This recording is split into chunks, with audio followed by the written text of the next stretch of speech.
opening a whole bunch of Wave 1 expansions for y'all to see. Just kind of an early, I guess... Sneak peek, preview. Peeks. First impressions, I guess. I'm going to go over the cards more detailed, obviously, later. And, you know, talk about them I was going to say, I think after we actually have a good size game in, like a get a few games in before we can actually give you some better rundowns. I just want to show you what's in the boxes here. Just so that you can kind of see what we might be playing with in the future. This is the Sun Elf Wizard. Yeah. Which is the first infantry size anything we've opened, because it is the same scale though. Like someone asked me in the comments of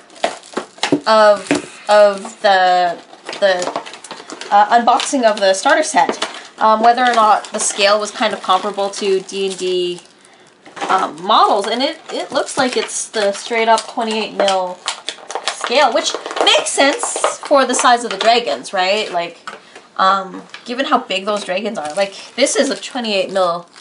That's a 28mm model right there. And I'm totally gonna put it on its base again. Hey, look, it's a normal Star Trek attack wing size base. She is so adorable. Yeah, you know what? I'm really happy with how much detail there is. I mean, as per all things WizKids, it could use an ink wash or even just a wash. She's not too bad. She has like there's two-tone eyes on there, man. Oh yeah, don't get me wrong. The paint jobs are always better than you would expect, but they could also use just a little bit more of love. I'm gonna play with that sun a little bit.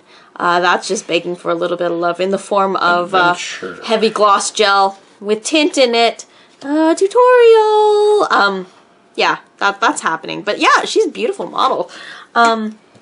So yeah, that answers your question. Whoever asked, this model is going to be really cool. Shabamity bam. Oh man, she fits beautifully on that base too, eh? She really does. That's pretty cool. Let's have a quick look here. So her movement. She's really agile too. Like we didn't really talk about the Frost Giant in terms of his movements. I've been looking for that one. She flies! No, she has a spell that can grant flight to anyone. What? Welcome to the flight spell. Oh man. That's let me find how many points that is. That's cool. Alright, so the flight spell is a 3-point upgrade. It's a continuous effect with one infinite token, ability. So it doesn't come off. When this effect ends for any reason, you land immediately and safely. Remove it from the card. You must have a small base to activate this spell. So in other words, I can't buy flight for my dragon. I can only buy it for a human, which again... Or you can't buy it for a Frost Giant. Well, yeah, but I could cast it on them. Right? Like, that's the beauty of it. During the planning phase, you may use the fly spell, maneuver dial. No, it is just you. It is her. You. So she can fly around, which is cool. That's cool. No, but the other thing is, okay, first of all, she has a name that is very drow-ish. Is that... Drow are evil elves. Oh, I'm sorry. I was the girl who played a lot of science fiction games growing up, and Vampire the Masquerade. So clearly, Nymestra. That's not as bad as Old Cleggy. Old Clog. Old Clog.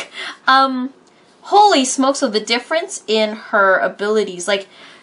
I also want to mention here, like, you can look at the generic version of this spellcaster. Named version is 29 points. Unnamed version is 15. And the big difference is that ability, and the upgrade slots available to her. Yeah, I mean, twice the hit points, huge level difference. And I really like the fact that the named ones have such high levels compared to generics. That makes sense. It's way better. Yeah, it's a great system. But I like that the generics aren't 0 either, because that's what we see in Star Trek is 0s across the board. This scenario looks really interesting too. I'm going to be really excited to see. We'll figure out which scenario we're going to play our kind of follow-up Let's Play with, because Giant with stuff. I love that Frost Giant. Okay, fine. Die out there. But this one is interesting. This is cool. There's some cool stuff in this pack. What I like about this pack is if you actually look at it, she is a spellcaster, so what does she have? You have cards, spells out up the butt. yin-yang, right? You look at it, you've got 2 Captain Morgan pose That's what I'm going to call it from now Captain on. Morgan Post. One weapon upgrade, which works because she's a wizard. This isn't someone who is, you know, meant to be anything else. She ain't no ninja. Is that what you're trying to say? She is not a ninja. And interestingly enough, I actually want to talk about that kind of stuff because it looks like those are for her scenario, maybe? That is cool. Because I didn't see anything. That's interesting. I was going to say maybe. Let me just have a quick run through the spell. Fly, which is great. Fireball, disintegrate. I'm going to push these out and try these. This looks like it's a wall. Mage armor? No, that's just you have a base armor. Yeah. This is a scenario pack. This is like the fact that they created upgrades for your scenario here is great. Because if you actually look at it, you go one between them, and then you go 1, 2. Yeah. That's kind of cool. So the fact that your scenario has those tokens included, I think, is a really nice touch. Let's see if this is like the Kobayashi Maru. Who knows? That might be fun though. This like you know, anytime they throw in stuff that like the scenario packs in a Star Trek Attack Wing, I love those scenarios because they're not necessarily intended to be like super competitively balanced, but they're fun, and I have very high expectations of all the scenarios in these booster packs, and not a lot of people talk about the scenarios in the booster packs, whether it's for Star Trek Attack Wing or only Star Trek Attack Wing at this point.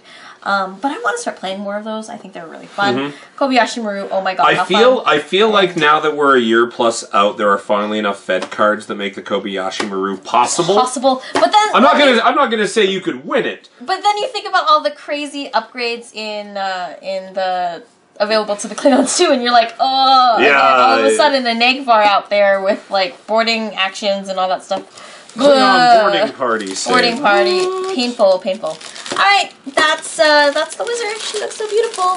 Again, proper rundowns of all the contents in these packs will be done in a future video, but for now, we're just excited to rip these packs open. True story. Proper rundowns of all the contents in these packs will be done in a future video, but for now, we're just excited to rip these packs open. True story.